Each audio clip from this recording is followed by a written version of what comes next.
I'm Nico Isaac, and this is Chart of the Day. The pandemic was supposed to slaughter cattle prices. Instead, they came alive.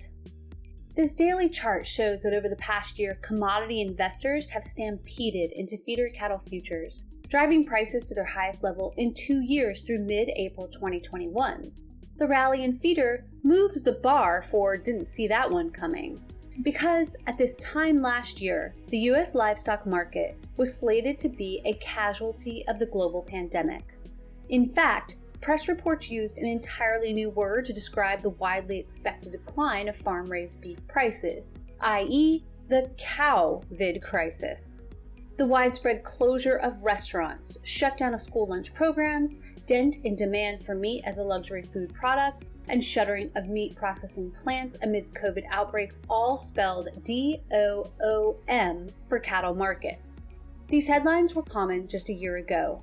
Said one March 31st, 2020 industry report, quote, "In times of uncertainty, people spend less and save more due to perceived risk. With joblessness soaring, Americans are experiencing unprecedented loss of income. In downturns, consumers tend to seek products at lower end of the price scale. Beef, however, doesn't have extensive low-cost product offerings." Added another March 2020 column, quote, "Even the mad cow disease case in December of 2003 did not result in as violent a reaction or sell-off in the cattle market as this black swan event. We really have nothing to compare it to." An incomparable event is an apt description for the pandemic.